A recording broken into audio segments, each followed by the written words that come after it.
क्या आपने कभी ये सोचा है कि जो कूड़ा करकट आप रोजाना फेंकते हैं वो कहाँ जाता है और उस कूड़े में से कौन सी चीज़ों को किस तरह से प्रोसेस किया जाता है?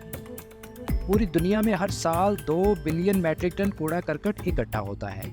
लेकिन दुनिया में कुछ लोग ऐसे भी हैं जो इस गार्बेज को यूनिक तरीके से प्रोसेस करते हैं और अपने लिए इस कूड़ा करकट को भी खजाना बना लेते हैं। तो दोस्तों, आज की वीडियो में हम कुछ ऐसी ही प्रोडक्ट्स के बारे में आपको बताएंगे जो कि गार्बेज यानी कूड़ा करकट से बनाई जाती हैं और कंपनीज कैसे इन प्रोडक्ट से लाखों डॉलर का सरमाया इकट्ठा करती हैं।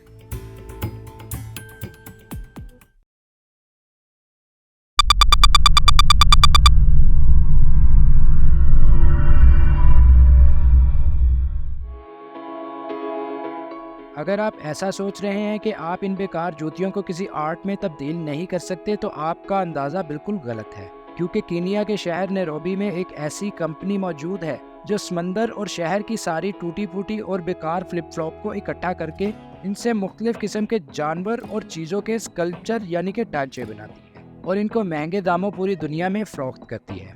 लेकिन ये इतना भी आसान नहीं जितना देखने में लग रहा है। इस प्रोसेस को पूरा करने के लिए ये कंपनी सबसे पहले ना सिर्फ कीनिया बल्कि इंडिया और फिलिपाइन से मिलियन की तादाद में अपने नेटवर्क के जरिए फ्लिप फ्लॉप इकट्ठे करती है। बाद में ये फ्लिप फ्लॉप को फैक्ट्री में अच्छी तरह वॉश किया जाता है। वॉश करने के बाद इनको अच्छी तरह ड्राई किया जाता है और ड्राई करने के बाद जो चीज़ उन्होंने बनानी होती है उसके मुताबिक फ्लिप फ्लॉप को जोड़ना शुरू कर देते हैं और बाद में एक आर्टिस्ट इसको मखसूस शक्ल दे देता है। दोस्तों, ये शक्ल किसी ज़राफ़ा, हाथी, शेर या किसी भी चीज़ की हो सकती है, जिसके बाद इसको क्वालिटी कंट्रोल सेक्शन में भेज दिया जाता है और क्वालिटी कंट्रोल सेक्शन में फाइनल होने के बाद इसको फ़रोख्त करने के लिए आगे डिलीवर कर दिया जाता है। ये एक दूसरा कारोबार है जो कि वेस्ट से किया गया है और यही बिजनेस आइडिया इस अनपढ़ शख्स ने हार्वर्ड कंपटीशन में 2020 में पेश किया और ना सिर्फ ये मुकाबला जीता बल्कि यूनाइटेड नेशंस की तरफ से इसको अवार्ड भी दिया गया था। सीरिलियन का ये शहरी जिसका नाम अल हाजी है, इसके दिमाग में ये आइडिया इसलिए आया कि वहाँ पर रहने वाले लोग तकरीबन 70% दरख्त पकाने के लिए काट चुके थे और इसको रोकने के लिए उसने ये कदम उठाया। दोस्तों, ये कोकोनट वेस्ट शेल का कोयला बनाता है जिसके लिए ये पूरे मुल्क से कोकोनट के वेस्ट को इकट्ठा करता है। अल हाजी एक हफ्ते में तकरीबन 2 मैट्रिक टन शेल इकट्ठे करता है। शेल इकट्ठे करने के बाद इन शेल्स को जलाया जाता है और बाद में इन जले हुए शेल्स को क्रश करके पाउडर बना दिया जाता है।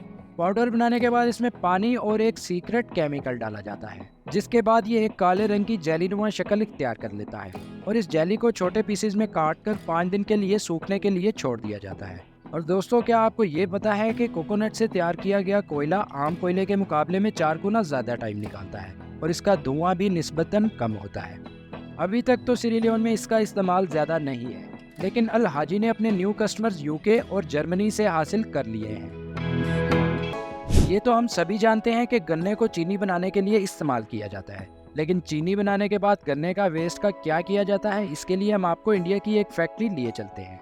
दोस्तों, ये फैक्ट्री रोज़ाना 3500 टन गन्ने का वेस्ट इकट्ठा करती है, जो कि बहुत ही ज़्यादा है और इसकी बड़ी वजह यह है कि इंडिया गन्ने की पैदावार में दूसरा सबसे बड़ा मुल्क है। गन्ने की वेस्ट को बगास कहा जाता है। फैक्ट्री में लाने के बाद बगास को गीला रखा जाता है, क्योंकि अगर ये सूख जाए तो इसकी प्रोडक्शन कैपेसिटी कम हो जाती है। बगास को बड़े प्लांट्स पर प्रोसेस किया जाता है और ये पेपर बनाने के काम आती है। पेपर बनाने के अलावा इसका बड़ा इस्तेमाल इसको मोल्ड करके डिस्पोजेबल बर्तन बनाए जाते हैं, लेकिन डिस्पोजेबल बर्तन तो पहले से ही प्लास्टिक दाने से बनाए जा रहे हैं, तो इसमें ऐसा नया क्या है? तो दोस्तों, इस कंपनी के मुताबिक प्लास्टिक से बनी हुई कोई भी चीज़ माहौल को आलूदा करती है, लेकिन बगास से बने हुए डिस्पोजेबल बर्तन से माहौल को कोई नुकसान नहीं होता और इसके अलावा ये गन्ने की वेस्ट से बनता है, तो इसलिए इसमें खाने पीने की चीज़ों का जायका भी अच्छा रहता है। दोस्तों, इस वीडियो में आप ये देखेंगे कि कैसे कनाडा की एक छोटी कंपनी स्केटबोर्ड और बचे हुए वुड फ्लोर को कैसे इस्तेमाल में लेके आती है और इनकी कैसे प्रोडक्ट्स बनाती है और इन प्रोडक्ट्स की कीमत क्या है, ये तो सुनकर आप भी हैरान हो जाएंगे। दोस्तों, कनाडा में रहने वाले ये 2 भाई एड्रियन और मार्टिनेज पहले तो शौकिया तौर पर स्केटिंग करते थे, लेकिन बाद में उन्होंने इसी शौक को अपने बिजनेस में तब्दील कर लिया। ये कनाडा में कंस्ट्रक्शन साइट से बचे हुए वुड मटेरियल और ग्राउंड्स और स्पोर्ट्स शॉप से टूटे हुए स्केटबोर्ड को इकट्ठे करते हैं और बाद में इस स्क्रैप मटेरियल से furniture, sports product, bowls, Windows, doors और न जाने क्या कुछ बना के महंगे दामों फरोख्त करते हैं।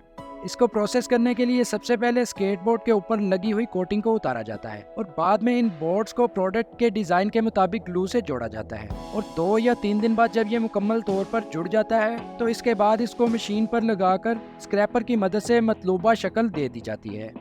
मार्टिनस एक साल में तकरीबन 70 यूनिक डिज़ाइन के बाउल तैयार करता है और हर बाउल का डिज़ाइन मुख्तलिफ होता है क्योंकि स्केटबोर्ड बनाने वाली हर कंपनी मुख्तलिफ डिज़ाइन और मुख्तलिफ प्लाईवुड का इस्तेमाल करती है। दोस्तों, इस एक बाउल की कीमत $400 है, जो कि इन स्केटबोर्ड की कीमत से 5 गुना ज़्यादा है जो वो फ्री में हासिल करते हैं। दोस्तों, इस कंपनी की ज़्यादातर सेल सोशल मीडिया के जरिए होती है और लोग इनके काम की वीडियोस को बहुत शौक से देखते हैं। और इनका ये काम यहाँ तक ही महदूद नहीं बल्कि मार्टिनस की बीवी मार्टिनस के काम से बचे हुए मटेरियल की ज्वेलरी बनाती है और ये ज्वेलरी भी हैंडमेड होने की वजह से लोगों में बहुत पसंद की जाती है। दोस्तों, वैसे तो ट्रैश से काफ़ी प्रोडक्ट्स बनाई जा सकती हैं, लेकिन क्या आपने कभी ऐसा सोचा है कि किसी ट्रैश से लग्जरी आइटम तैयार की जा सकती है? यकीनन नहीं सोचा होगा। काऊ लेदर और शीप लेदर का तो आप सबको पता है, लेकिन शायद आपको फिश लेदर का नहीं पता। दोस्तों, फ्रांस की एक कंपनी सैल्मन फिश की स्किन से लेदर की लग्जरी और यूनिक प्रोडक्ट्स तैयार करती है। इक्योसन नामी कंपनी ने 3 साल सिर्फ ये फिगर आउट करने में गुजारे कि फिश की स्किन को वो किस तरह एक पायदार लेदर में तब्दील कर सकते हैं और इस वक्त वो कामयाबी से इस समुद्री चमड़े को प्रोडक्ट्स बनाने में इस्तेमाल कर रही है और इसमें मछली जैसी कोई बदबू भी नहीं आती। इक्योसन कंपनी मछलियों की ज़्यादातर स्किन सुशी रेस्टोरेंट से हासिल करती है और ये कंपनी हफ्ते में एक बार इन रेस्टोरेंट से स्किन पिकअप करती है। सबसे पहले स्टेप में बचे हुए गोश्त को स्किन से उतार लिया जाता है और ये बचा हुआ गोश्त इक्योसन फर्टिलाइजर कंपनीज को दे देती है। इसके बाद इन स्किन को साइज के हिसाब से अलग-अलग करके फ्रीज कर लिया जाता है और इन बॉक्स को एक बड़े ड्रम में वॉश होने के लिए डाल दिया जाता है।